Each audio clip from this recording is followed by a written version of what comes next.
IAS, IPS, IFS ಹುದ್ದೆಗಳಲ್ಲಿ general ಕ್ಯಾಟಗರಿಯವರೇ ತುಂಬಿ ಹೋಗಿದ್ದಾರಾ? ನರೇಂದ್ರ ಮೋದಿ ಸರ್ಕಾರ ದಲಿತರಿಗೆ, ಹಿಂದುಳಿದ ವರ್ಗದವರಿಗೆ ಮೋಸ ಮಾಡ್ತಾ ಇದೆಯಾ?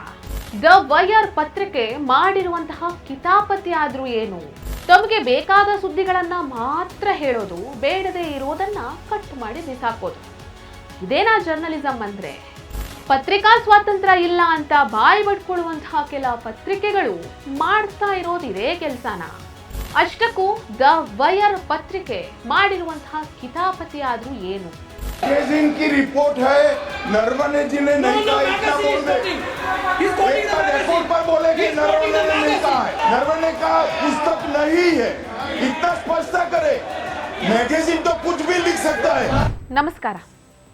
ಕೆಲವು ಮೀಡಿಯಾಗಳಿಗೆ ಎಷ್ಟು ನೀಚ ಬುದ್ಧಿ ಇದೆ ಅಂತ ಹೇಳಿದ್ರೆ, ಶತಾಯ ಗತಾಯ ಹೇಗಾದ್ರೂ ಮಾಡಿ ಮೋದಿ ಮತ್ತು ಮೋದಿ ಸರ್ಕಾರವನ್ನ ಹೇಗಾದ್ರೂ ಮಾಡಿ ಜನರ ಮುಂದೆ ಕೆಟ್ಟದಾಗಿ ಬಿಂಬಿಸಬೇಕು ಅನ್ನುವಂಥ ದುರುದ್ದೇಶವನ್ನೇ ಇಟ್ಕೊಂಡಿರ್ತಾರೋ ಏನೋ ಅಂತ ಅನ್ಸುತ್ತೆ. ಬೇಕಂತಾನೆ ತಮಗಿಷ್ಟ ಬಂದಿರುವಂತಹ ಏನೇನೋ ಸುದ್ದಿಗಳನ್ನ ಸೃಷ್ಟಿ ಮಾಡಿ ಜನರ ದಿಕ್ಕು ತಪ್ಪಿಸುವಂತಹ ಕೆಲಸವನ್ನು ಇಂತಹ ಕೆಲ ಮಾಧ್ಯಮಗಳು ಮಾಡ್ತಾ ಬಂದಿದೆ. ಈ ತರ ಉದ್ದೇಶಪೂರ್ವಕವಾಗಿಯೇ ಕುತಂತ್ರ ಕೆಲಸಗಳನ್ನ ಮಾಡ್ತಾ ಬಂದಿರುವಂತಹ ಕೆಲವು ಮಾಧ್ಯಮಗಳು ಈಗಲೂ ಕೂಡ ಸ್ವತಂತ್ರವಾಗಿ ಕೆಲಸ ಮಾಡ್ತಾ ಇದೆ. ಇದಕ್ಕೊಂದು ಒಳ್ಳೆಯ ಉದಾಹರಣೆ ಯಾವುದು ಅಂದ್ರೆ, ನರವಣೆಯವರು ಕ್ಯಾರವನ್ ಪತ್ರಿಕೆಯಲ್ಲಿ ಬಂದಿರುವಂತಹ ಲೇಖನದ ಬಗ್ಗೆ ಮಾತಾಡಿದ್ರಲ್ವಾ, ಅದು. ನರವಣೆಯವರ ಮಾತುಗಳನ್ನ ಇಟ್ಕೊಂಡು ರಾಹುಲ್ ಗಾಂಧಿಯವರು ಪಾರ್ಲಿಮೆಂಟ್ನಲ್ಲಿ ಯಾವ ರೀತಿ ವಾಗ್ಯುದ್ಧವನ್ನ ಮಾಡಿದ್ರು ಅನ್ನೋದನ್ನ ನೀವೆಲ್ಲರೂ ನೋಡಿದ್ದೀರಲ್ವಾ. ಬಟ್ ಈ ವಿಚಾರಕ್ಕೆ ಸಂಬಂಧಿಸಿದಂತೆ ನರವಣೆಯವರೇ ಮಾತನಾಡಿದ್ದಾರೆ. ಪತ್ರಿಕೆಗಳಲ್ಲಿ ಪ್ರಕಟ ಆಗಿರುವಂತಹ ಅನಾಮಧೇಯ ಲೇಖನಗಳಿಗೆ ನಾನು ಪ್ರತಿಕ್ರಿಯೆ ಕೊಡಲ್ಲ ಅಂತಾನು ಹೇಳಿದ್ದಾರೆ ಇವರು. ಅಂದ್ರೆ ನರವಣೆಯವರು ಈ ರೀತಿ ಹೇಳಿಕೆ ಕೊಟ್ಟಿದ್ದಾರೆ ಅಂತ ಕ್ಯಾರವನ್ ಪತ್ರಿಕೆ ಏನೊಂದು ಲೇಖನವನ್ನ ಪ್ರಕಟ ಮಾಡಿತ್ತಲ್ವಾ, ಆ ಲೇಖನವನ್ನ ನಾನು ಬರ್ದೇ ಇಲ್ಲ, ಆ ಲೇಖನದಲ್ಲಿರುವ ಮಾತುಗಳನ್ನ ನಾನು ಹೇಳಲೇ ಇಲ್ಲ, ರಾಹುಲ್ ಗಾಂಧಿ ಅವರು ಈ ರೀತಿ ಸುಳ್ಳು ಸುದ್ದಿಗಳನ್ನ ಹಬ್ತಾ ಇದ್ದಾರೆ, ಜನರ ದಾರಿ ತಪ್ಪಿಸ್ತಾ ಇದ್ದಾರೆ ಅನ್ನುವ ಅರ್ಥದಲ್ಲಿಯೇ ನರವಣೆಯವರು ಮಾತನಾಡಿದ್ದು. ಈ ಕುರಿತಾದ ಒಂದು ವಿಸ್ತೃತ ವಿಡಿಯೋವನ್ನ ನಮ್ಮ ಚಾನೆಲ್ನಲ್ಲೇ ನಾವು ಮಾಡಿದ್ದೀವಿ. ಅದರ ವಿಡಿಯೋ ಲಿಂಕನ್ನು ನಾನು ಡಿಸ್ಕ್ರಿಪ್ಷನಲ್ಲಿ ಹಾಕಿರ್ತೀನಿ, ದಯವಿಟ್ಟು ಆ ವಿಡಿಯೋವನ್ನು ಒಂದ್ಸಲ ನೋಡಿ. ಈಗ ನಾನು ನಿಮ್ಮ ಮುಂದೆ ಹೇಳೋದಕ್ಕೆ ಹೊರಟಿರೋದು ಇದೇ ರೀತಿಯ ಒಂದು ವರದಿ. ಅದು ದ ವಯರ್ ಅನ್ನುವಂತಹ ಒಂದು ಪತ್ರಿಕೆ ಮಾಡಿರುವಂತಹ ವರದಿ. ಅವರದ್ದು ವೆಬ್ಸೈಟ್ ಇದೆ, ಜೊತೆಗೆ ಡಿಜಿಟಲ್ ಚಾನೆಲ್ ಕೂಡ ಇದೆ. ಇವರು ಏನು ಮಾಡಿದ್ದಾರೆ ಅಂತ ಹೇಳಿದ್ರೆ, ಮೋದಿ ಸರ್ಕಾರದಲ್ಲಿ, ಮೋದಿ ಆಡಳಿತದಲ್ಲಿ IAS, IFS, IPS ಲೆವೆಲ್ನ ಅಧಿಕಾರಿಗಳು ಯಾರೆಲ್ಲ ಇದ್ದಾರೆ, ಈ ಅಧಿಕಾರಿಗಳ ರಿಕ್ರೂಟ್ಮೆಂಟ್ನಲ್ಲಿ ಕೇವಲ ಜನರಲ್ ಕ್ಯಾಟಗರಿಯವರೇ ತುಂಬ ಹೋಗಿದ್ದಾರೆ. ಇಲ್ಲಿ ಮೋದಿ ಸರ್ಕಾರ ದಲಿತರಿಗೆ, ಹಿಂದುಳಿದ ವರ್ಗದವರಿಗೆ ಅನ್ಯಾಯ ಮಾಡ್ತಾ ಇದ್ದಾರೆ, ಅಂಥ ದೊಡ್ಡ ದೊಡ್ಡ ಹುದ್ದೆಗಳಲ್ಲಿ ಜನರಲ್ ಕ್ಯಾಟಗರಿಯವರೇ ಇದ್ದಾರೆ ಅನ್ನುವಂಥ ಒಂದು ಸುಳ್ಳು ಸುದ್ದಿಯನ್ನ ತಮ್ಮ ವೆಬ್ಸೈಟ್ನಲ್ಲಿ ಇದು ಪ್ರಕಟಿಸಿದೆ. IASನಲ್ಲಿ 92%, IPSನಲ್ಲಿ 90%, IFSನಲ್ಲಿ 82% ಜನರಲ್ ಕ್ಯಾಟಗರಿಯವರೇ ತುಂಬಿ ಹೋಗಿದ್ದಾರೆ, ಅವರೇ ಇದ್ದಾರೆ. IASನಲ್ಲಿ SC ಅವರು 8.01% ಅಧಿಕಾರಿಗಳಿದ್ದಾರೆ. IPSನಲ್ಲಿ ST ಅವರು 10.16% ಅಧಿಕಾರಿಗಳಿದ್ದಾರೆ. IFSನಲ್ಲಿ 17.28% OBC ಅವರಿದ್ದಾರೆ. ಇಲ್ಲಿ ದಲಿತರು ಮತ್ತು ಹಿಂದುಳಿದವರ ಪ್ರಮಾಣ ಕಡಿಮೆ ಇದೆ, ಕೇವಲ ಜನರಲ್ ಕ್ಯಾಟಗರಿಯವರೇ ತುಂಬಿ ಹೋಗಿದ್ದಾರೆ. ಮೋದಿ ಸರ್ಕಾರ ಈ ರೀತಿ ಮಾಡುವ ಮೂಲಕವಾಗಿ ಹಿಂದುಳಿದ ವರ್ಗದವರಿಗೆ ಮತ್ತು ದಲಿತರಿಗೆ ಅನ್ಯಾಯ ಮಾಡ್ತಾ ಇದೆ ಅಂತ ಬಿಂಬಿಸೋದಕ್ಕಾಗಿ ಈ ರೀತಿ ಒಂದು ಸುಳ್ಳು ಸುದ್ದಿಯನ್ನ ದ ವಯರ್ ಅನ್ನುವಂತಹ ವೆಬ್ಸೈಟ್ ಏನಿದೆ ಅದು ಪ್ರಕಟ ಮಾಡಿತ್ತು. ತಾವು ನೀಡಿರುವಂತಹ ಈ ಅಂಕಿಅಂಶಗಳು, ಈ ಡೇಟಾ ಏನಿದೆ ಅದು ಬಹಳ ಅಥೆಂಟಿಕ್ ಅಂತ ಇವರು ತೋರಿಸಿಕೊಳ್ಳೋದಕ್ಕಾಗಿ ರಾಜ್ಯಸಭೆಯಲ್ಲಿ ಸಚಿವ ಜಿತೇಂದ್ರ ಸಿಂಗ್ ಅವರು ಎಲ್ಲರ ಮುಂದೆ ಪ್ರಕಟ ಮಾಡಿದಂತಹ, ಎಲ್ಲರ ಮುಂದೆ ತೋರಿಸಿದಂತಹ ಒಂದು ಡೇಟಾವನ್ನೇ ಇವರು ಬಳಸ್ಕೊಂಡ್ರು. ಇವರು ಡೇಟಾಗಳನ್ನೇನೋ ಬಳಸಿಕೊಂಡ್ರು, ಆದರೆ ಅತೀ ಬುದ್ಧಿವಂತಿಕೆಯನ್ನ ತೋರಿಸಿ ತಮಗೆ ಬೇಕಾಗಿರುವಂತಹ ಅಂಕಿಅಂಶಗಳನ್ನ ಮಾತ್ರ ತೋರಿಸಿದ್ರು. ಅಲ್ಲೇ ಕೆಲವೊಂದಿಷ್ಟು ಅಂಕಿಅಂಶಗಳನ್ನ ತಿರುಚಿದ್ರು. ಇವರು ಯಾವ ರೀತಿಯಾಗಿ ಆ ಡೇಟಾವನ್ನ ತಿರುಚಿ ಮೋದಿ ಸರ್ಕಾರದ ವಿರುದ್ಧ ಗೂಬೆ ಕೂರಿಸೋದಕ್ಕೆ ನೋಡಿದ್ರು ಅನ್ನೋದನ್ನ ಹೇಳ್ತೀನಿ. ಅದಕ್ಕೂ ಮುಂಚೆ ನಿಮಗೊಂದು ಕಥೆಯನ್ನ ಹೇಳಬೇಕಾಗಿದೆ, ಆ ಕಥೆಯನ್ನು ಹೇಳ್ತೀನಿ. ಅದಕ್ಕೂ ಮೊದಲು ನೀವಿನ್ನೂ ನಮ್ಮ ಹೊಸದಿಗಂತ ಡಿಜಿಟಲ್ ಚಾನೆಲ್ ಅನ್ನ ಸಬ್ಸ್ಕ್ರೈಬ್ ಮಾಡ್ಕೊಳ್ಳಿಲ್ಲ ಅಂದ್ರೆ ದಯವಿಟ್ಟು ಸಬ್ಸ್ಕ್ರೈಬ್ ಮಾಡಿ. ಇನ್ನು ಇಂಥದ್ದೇ ಹೆಚ್ಚಿನ ಮಾಹಿತಿಗಳಿಗಾಗಿ ಪಕ್ಕದಲ್ಲೇ ಇರುವಂತಹ ಬೆಲ್ ಐಕನ್ ಅನ್ನ ಪ್ರೆಸ್ ಮಾಡಿ. ये साइड शो है और वो भी जानते हो, मैं भी जानता हूँ. मेन बात ये है कि हमारे प्रधानमंत्री को कॉम्प्रोमाइज कर दिया गया है। ಆಗ್ಲೇ ನಾನೊಂದು ಕಥೆ ಹೇಳ್ತೀನಿ ಅಂತ ಹೇಳಿದ್ದೆ, ಕೇಳಿ. ನೀವು ಒಂದು ಶಾಲೆಗೆ ಹೋಗ್ತೀರಾ ಅಂತ ಅಂದ್ಕೊಳ್ಳಿ. ಆ ಶಾಲೆಯಲ್ಲಿ ಒಟ್ಟು 15,000 ವಿದ್ಯಾರ್ಥಿಗಳಿದ್ದಾರೆ ಅಂತ ಇಟ್ಕೊಳ್ಳಿ. ಈ ವರ್ಷ ಏನಾಗುತ್ತೆ, ಆ ಶಾಲೆಗೆ 500 ವಿದ್ಯಾರ್ಥಿಗಳು ಸೇರ್ಪಡೆ ಆಗ್ತಾರೆ. ಆ 500 ವಿದ್ಯಾರ್ಥಿಗಳಲ್ಲಿ ಅಂದರೆ ಈ ವರ್ಷ ಸೇರಿರುವಂತಹ 500 ವಿದ್ಯಾರ್ಥಿಗಳಲ್ಲಿ 250 ವಿದ್ಯಾರ್ಥಿಗಳು SC, ST ಮತ್ತು OBCಗೆ ಸೇರಿರುವಂತಹ ವಿದ್ಯಾರ್ಥಿಗಳಿರ್ತಾರೆ. ಶಾಲೆಯಲ್ಲಿ ಒಂದು ಕಾರ್ಯಕ್ರಮ ಆಗುತ್ತೆ ಅಂತ ಇಟ್ಕೊಳ್ಳಿ. ಆ ಕಾರ್ಯಕ್ರಮದಲ್ಲಿ ಶಾಲೆ ಏನ್ ಮಾಡಬೇಕು, ತಮ್ಮ ಬಗ್ಗೆ ತಾವು ಹೇಳ್ಕೊಳ್ಬೇಕು. ಆಗೇನ್ ಮಾಡುತ್ತೆ, ತಮ್ಮ ಬಗ್ಗೆ ತಾವು ಹೇಳ್ಕೊಳ್ತಾರೆ. ನಮ್ಮ ಶಾಲೆಯಲ್ಲಿ ಒಟ್ಟು 15,000 ವಿದ್ಯಾರ್ಥಿಗಳು ವ್ಯಾಸಂಗ ಮಾಡ್ತಾ ಇದ್ದಾರೆ. ಈ ವರ್ಷ ನಮ್ಮ ಶಾಲೆಗೆ 500 ವಿದ್ಯಾರ್ಥಿಗಳು ಸೇರಿದ್ದಾರೆ. ಅದರಲ್ಲಿ SC, ST ಮತ್ತು OBCಗೆ ಸೇರಿದಂತಹ 250 ಜನ ವಿದ್ಯಾರ್ಥಿಗಳಿದ್ದಾರೆ ಅಂತ ಹೇಳುತ್ತೆ. ಈಗ ನನಗೆ ಆ ಶಾಲೆಯ ಹಿರಿಮೆ ಗರಿಮೆಯನ್ನ ಕಂಡ್ರೇನೆ ಆಗೋದಿಲ್ಲ. ಆ ಶಾಲೆ ಒಂದು ರೀತಿ ಚೆನ್ನಾಗಿ ಕೀರ್ತಿ ಪಡೆದಿದೆ ಅಂತ ತಿಳ್ಕೊಳ್ಳಿ ಆ ಒಂದು ಏರಿಯಾದಲ್ಲಿ ಅಥವಾ ಆ ಜಿಲ್ಲೆಯಲ್ಲಿ. ಹಾಗಾಗಿ ನನಗೆ ಆ ಶಾಲೆಯ ಹೆಸರನ್ನು ಹೇಗಾದರೂ ಮಾಡಿ ಕೆಡಿಸಬೇಕು ಅಂತ ನನ್ನ ಮನಸ್ಸಲ್ಲಿ ಅಂದ್ಕೊಳ್ತೀನಿ ನಾನು.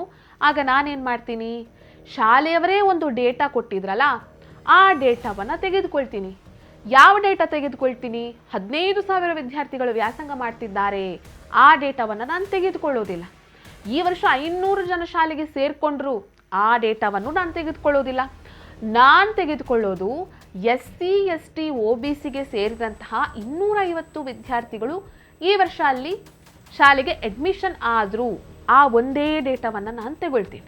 ಈಗ ಈ ಡೇಟಾವನ್ನು ತಗೊಂಡು ನಾನೇನು ಮಾಡ್ತೀನಿ, ನೋಡಿ ಎಷ್ಟು ದೊಡ್ಡ ಶಾಲೆ, ಎಲ್ಲರೂ ಈ ಶಾಲೆಯನ್ನು ಹೊಗಳ್ತಾರೆ, ಈ ಶಾಲೆಯಲ್ಲಿ 15,000 ಜನ ಮಕ್ಕಳು ಬೇರೆ ಇದ್ದಾರೆ.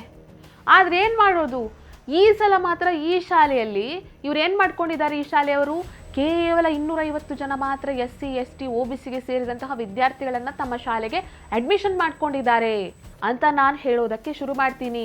ಇಲ್ಲಿ ನಾನೇನು ಮಾಡಿದೆ, ಈ ವರ್ಷ ಸೇರಿದಾರಲ್ಲ 500 ಜನ ವಿದ್ಯಾರ್ಥಿಗಳು, ಅವರ ಮಾಹಿತಿ ನಾನು ನೀಡಲೇ ಇಲ್ಲ ಯಾರಿಗೂ. 15,000 ವಿದ್ಯಾರ್ಥಿಗಳಲ್ಲಿರೋದು ಕೇವಲ 250 ಜನ SC, ST, OBC ಅವರು. ಹಾಗಾಗಿ ಈ ಶಾಲೆ ದಲಿತ ವಿರೋಧಿ, ಈ ಶಾಲೆ ಹಿಂದುಳಿದ ವರ್ಗದ ವಿರೋಧಿ ಅಂತ ಅಪಪ್ರಚಾರ ಮಾಡೋದಕ್ಕೆ ಪ್ರಾರಂಭ ಮಾಡ್ತೀನಿ. ನಿಜವಾಗಿ ನೋಡಿದರೆ ನಾನಿಲ್ಲಿ ಮಾಡಿರೋದು ತಪ್ಪು. ನಾನು ಏನು ಹೇಳಬೇಕಾಗಿತ್ತು, ಶಾಲೆಯಲ್ಲಿ ಟೋಟಲ್ ಆಗಿ 15,000 ಜನ ವಿದ್ಯಾರ್ಥಿಗಳು ಓದ್ತಾ ಇದ್ದಾರೆ. ಈ ವರ್ಷ 500 ಜನ ಅಡ್ಮಿಷನ್ ಆಗಿದ್ದಾರೆ. ಅದರಲ್ಲಿ 250 ಜನ ಈ ವರ್ಷ SC, ST, OBC ಅವರು ಈ ವರ್ಷ ಸೇರ್ಕೊಂಡಿದ್ದಾರೆ ಅಂತ ಹೇಳಬೇಕಾಗಿತ್ತು. ನಾನೇನು ಮಾಡಿದೆ, 500 ಜನ ಈ ವರ್ಷ ಸೇರಿದ್ರಲ್ವಾ, ಆ ಡೇಟಾವನ್ನು ಬಿಟ್ಬಿಟ್ಟು 15,000ದಲ್ಲಿ SC, ST, OBC ಅವರಿರೋದು ಕೇವಲ 250 ಜನ ಅಂತ ಹೇಳಿ ಒಂದು ಪ್ರೊಪಗಾಂಡವನ್ನು ಸೃಷ್ಟಿ ಮಾಡಿದೆ. ಅದನ್ನು ಜನರು ನಂಬೋದಕ್ಕೆ ಪ್ರಾರಂಭ ಕೂಡ ಮಾಡ್ತಾರೆ.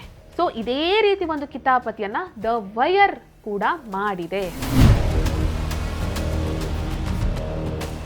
ಈಗ ದ ವೈರ್ನವರು ಏನು ಮಾಡಿದ್ರು ಅನ್ನೋದನ್ನು ಹೇಳ್ತೀನಿ ಕೇಳಿ. ನಾನು ಅವಾಗಲೇ ಹೇಳಿದ್ನಲ್ಲ, ರಾಜ್ಯಸಭೆಯಲ್ಲಿ ಜಿತೇಂದ್ರ ಸಿಂಗ್ ಅವರು ಒಂದು ವರದಿಯನ್ನು ಮಂಡಿಸಿದ್ರು ಅಂತ. ಆ ವರದಿಯಲ್ಲಿ ಏನಿತ್ತು ಅನ್ನೋದನ್ನು ನಾನು ಹೇಳ್ತೀನಿ, ಕೇಳಿಸ್ಕೊಳ್ಳಿ. ಇವರು 2 ಡೇಟಾವನ್ನು ಅಲ್ಲಿ ಮಂಡಿಸಿದ್ರು. ಮೊದಲನೇ ಡೇಟಾದಲ್ಲಿ ಏನಿತ್ತು ಹೇಳ್ತೀನಿ. ಒಟ್ಟು 40 ವರ್ಷಗಳಲ್ಲಿ ಭಾರತದಲ್ಲಿ 5,577 IAS ಅಧಿಕಾರಿಗಳು ಸೇವೆ ಸಲ್ಲಿಸಿದ್ದಾರೆ. 4,594 IPS ಅಧಿಕಾರಿಗಳು ಮತ್ತು 2,164 IFS ಅಧಿಕಾರಿಗಳು ಭಾರತದಲ್ಲಿ ಇದುವರೆಗೆ ಅಂದರೆ 40 ವರ್ಷಗಳಲ್ಲಿ ಇಷ್ಟು ಜನ ಅಧಿಕಾರಿಗಳು ಸೇವೆ ಸಲ್ಲಿಸಿದ್ದಾರೆ ಅನ್ನುವಂತಹ ಒಂದು ಡೇಟಾವನ್ನು ಇವರು ಮಂಡಿಸಿದ್ರು. ಅಂದ್ರೆ ಇದು ಭಾರತದಲ್ಲಿ ಒಟ್ಟು 40 ವರ್ಷದಲ್ಲಿ ಎಷ್ಟು IAS, IPS ಮತ್ತು IFS ಅಧಿಕಾರಿಗಳು ಸೇವೆ ಸಲ್ಲಿಸಿದ್ದಾರೆ ಅನ್ನುವಂತಹ ಒಂದು ಡೇಟಾ. ಇದರ ಜೊತೆಗೆ ಇನ್ನೊಂದು ಡೇಟಾವನ್ನು ಕೂಡ ಇವರು ನೀಡಿದ್ರು. ಅದ್ಯಾವ ಡೇಟಾ ಅಂದರೆ 2020ರಿಂದ 2024ರವರೆಗೆ ಅಂದರೆ ಈ 5 ವರ್ಷಗಳಲ್ಲಿ SC, ST ಮತ್ತು OBCಗೆ ಸೇರಿದಂತಹ ಎಷ್ಟು ಜನ ಅಧಿಕಾರಿಗಳನ್ನು IAS, IPS ಮತ್ತು IFS ಹುದ್ದೆಗೆ ರಿಕ್ರೂಟ್ ಮಾಡಿದ್ದಾರೆ ಅನ್ನುವಂತಹ ಒಂದು ವರದಿಯನ್ನು ನೀಡಿದರು. ಇವರು ನೀಡಿದಂತಹ ವರದಿಯಲ್ಲಿ ಇದ್ದಂತಹ ಅಂಕಿಅಂಶಗಳನ್ನು ನಾನು ಹೇಳ್ತೀನಿ. 2020ರಿಂದ 2024ರವರೆಗೆ, ಅಂದರೆ 5 ವರ್ಷದಲ್ಲಿ IAS, IPS ಮತ್ತು IFS ಹುದ್ದೆಗೆ ನೇಮಕಾತಿಗೊಂಡಿರುವಂತಹ SC, ST, OBC ಅಧಿಕಾರಿಗಳು, IAS ಅಧಿಕಾರಿಗಳು SC 135 ಜನ ಅಧಿಕಾರಿಗಳು, ST 67, OBCಗೆ ಸೇರಿದಂತಹ ಅಧಿಕಾರಿಗಳು 245, IPS SC 141, ST 71, OBC 255, IFS SC 95, ST 48, OBC 231. ಇದು 2 ಡೇಟಾ ಇದೆಯಲ್ಲ, ಇದು ರಾಜ್ಯಸಭೆಯಲ್ಲಿ ನೀಡಿದಂತಹ ಡೇಟಾ. ಆದರೆ ಇಲ್ಲಿ ದ ವೈಯರ್ನವರು ಅತೀ ಬುದ್ಧಿವಂತರ ರೀತಿ ಯೋಚಿಸಿ ಆ ಡೇಟಾವನ್ನೇ ಇವರು ಮಿಸ್ಯೂಸ್ ಮಾಡಿಕೊಂಡ್ರು. ಯಾವ ರೀತಿ ಗೊತ್ತಾ?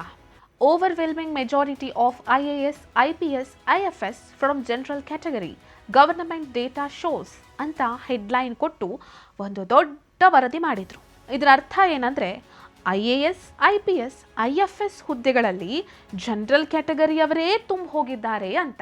ರಾಜ್ಯಸಭೆಯಲ್ಲಿ ಒಟ್ಟು 40 ವರ್ಷಗಳಲ್ಲಿ ಭಾರತದಲ್ಲಿ ಎಷ್ಟು IAS, IPS, IFS ಅಧಿಕಾರಿಗಳು ಸೇವೆ ಸಲ್ಲಿಸಿದ್ದಾರೆ ಅನ್ನುವಂತಹ ಡೇಟಾವನ್ನ ನೀಡಿದ್ರಲ್ವಾ, ಆ ಡೇಟಾವನ್ನ ಇವರು ತಗೊಂಡ್ರು. ಒಟ್ಟು 5577 IAS ಅಧಿಕಾರಿಗಳಲ್ಲಿ SC ಅವರಿರೋದು ಕೇವಲ 135 ಜನ, ST ಅವರಿರೋದು ಕೇವಲ 67, OBC ಅವರಿರೋದು ಕೇವಲ 245 ಅಂತ ಒಂದು ಪ್ರೊಪಗಾಂಡವನ್ನ ಸೃಷ್ಟಿ ಮಾಡಿದ್ರು. ಈ 5577 ಅನ್ನೋದು ಒಟ್ಟು 40 ವರ್ಷಗಳಲ್ಲಿ ರಿಕ್ರೂಟ್ ಆಗಿರುವಂತಹ IAS ಅಧಿಕಾರಿಗಳ ಸಂಖ್ಯೆ ಅನ್ನೋದನ್ನ ಇವರು ಎಲ್ಲೂ ತಮ್ಮ ವರದಿಯಲ್ಲಿ ಹೇಳಲಿಲ್ಲ. ಇದನ್ನ ನೋಡಿದಂತಹ ಜನರು ಏನು ತಿಳ್ಕೊಂಡ್ರು? 5577 IAS ಅಧಿಕಾರಿಗಳಲ್ಲಿ SC ಅವರಿರೋದು ಕೇವಲ 135, ST ಅವರಿರೋದು ಕೇವಲ 67 ಅಂತ ಅಂದ್ಕೊಳ್ಳೋದಕ್ಕೆ ಪ್ರಾರಂಭ ಮಾಡಿದ್ರು. ಅವಾಗಲೇ ನಾನು ಹೇಳಿದ್ದೆ ಅಲ್ವಾ, ಶಾಲೆ ಉದಾಹರಣೆ ಕೊಟ್ಟೆ ಅಲ್ವಾ, ಟೋಟಲ್ 15,000 ವಿದ್ಯಾರ್ಥಿಗಳಲ್ಲಿ SC, ST, OBC ಅವರಿರೋದು 250 ಜನ ಅಂತ ಪ್ರೊಪಗಾಂಡ ಸೃಷ್ಟಿ ಮಾಡಿದೆ ಅಂತ. ಅದೇ ರೀತಿ ಇವರು ಮಾಡಿದ್ದು. 5577 IAS ಅಧಿಕಾರಿಗಳಲ್ಲಿ SC, ST, OBC ಅವರಿರೋದು ಕೇವಲ 135, 67, 245 ಅನ್ನುವಂಥ ಒಂದು ಪ್ರೊಪಗಾಂಡವನ್ನು ಇವರು ಸೃಷ್ಟಿ ಮಾಡಿದ್ದು. ಇವರು ಎಲ್ಲೂ ಕೂಡ ಇದು 40 ವರ್ಷಗಳ ಡೇಟಾ ಅನ್ನುವ ಮಾಹಿತಿಯನ್ನೇ ಆ ವರದಿಯಲ್ಲಿ ಪ್ರಕಟ ಮಾಡಲಿಲ್ಲ.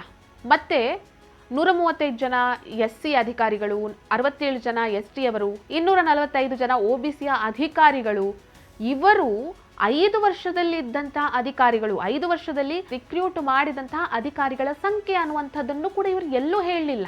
ಸೊ ಇದು ಬೇಕಂತಾನೆ ಮಾಡಿರುವಂತಹ ಒಂದು ಕಿತಾಪತಿ.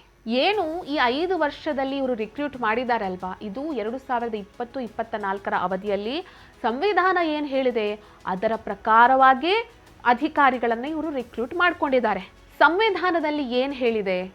ಇಂಡಿಯನ್ ಅಡ್ಮಿನಿಸ್ಟ್ರೇಟಿವ್ ಸರ್ವಿಸ್ನಲ್ಲಿ SC ಅವರಿಗೆ 15%, ST ಅವರಿಗೆ 8%, OBC ಅವರಿಗೆ 27% ಮೀಸಲಾತಿ ಇದೆ ಅಂತ ಹೇಳಿದೆ. ಅಂದರೆ ಎಷ್ಟು? ಹತ್ರ 49.9% ರಿಸರ್ವೇಶನ್ SC, ST, OBC ಅವರಿಗೆ ಇದೆ. ಇದನ್ನ ಸಂವಿಧಾನವೇ ಹೇಳಿದೆ. ಅದರ ಪ್ರಕಾರನೇ ಇವರು ರಿಕ್ರೂಟ್ ಮಾಡ್ಕೊಂಡಿರೋದು. ಬಟ್ ದ ವೈಯರ್ ಪತ್ರಿಕೆ ಏನು ಹೇಳಿದೆ? ಈ ರೀತಿ ಸಂವಿಧಾನಾತ್ಮಕವಾಗಿ ಸಂವಿಧಾನದಲ್ಲಿ ಹೇಳಿರುವ ರೀತಿ ರಿಕ್ರೂಟ್ಮೆಂಟ್ ನಡೆದಿಲ್ಲ ಅಂತ ಹೇಳಿದೆ. ನೋಡಿ, ಈ ರೀತಿಯೆಲ್ಲ ಅವಾಂತರ ಮಾಡಿದೆ ದಿ ವೈಯರ್ ಅನ್ನುವಂಥ ಒಂದು ಪತ್ರಿಕೆ. ತಮಗೆ ಬೇಕಾದ ಹಾಗೆ ಸುದ್ದಿಗಳನ್ನೆಲ್ಲ ತಿರುಚಿ ಎಲ್ಲಿ ಯಾವುದನ್ನು ಸೇರಿಸಬೇಕು, ಎಲ್ಲಿ ಯಾವುದನ್ನು ಕಟ್ ಮಾಡಿ ತೆಗಿಬೇಕು, ಆ ರೀತಿ ಎಲ್ಲ ಮಾಡಿಕೊಂಡು ತಮಗೆ ಬೇಕಾದ ಹಾಗೆ ಜರ್ನಲಿಸಮನ್ನು ಮಾಡಿಕೊಂಡು ಬಾಯ್ ಬಿಟ್ಟರೆ ನಮಗೆ ಪತ್ರಿಕಾ ಸ್ವಾತಂತ್ರ್ಯ ಇಲ್ಲ ಅಂತ ಹೇಳೋದು. ಅಂಥ ಕೆಟಗರಿಗೆ ಸೇರಿದಂತಹ ಪತ್ರಿಕೆನೇ ಇದು.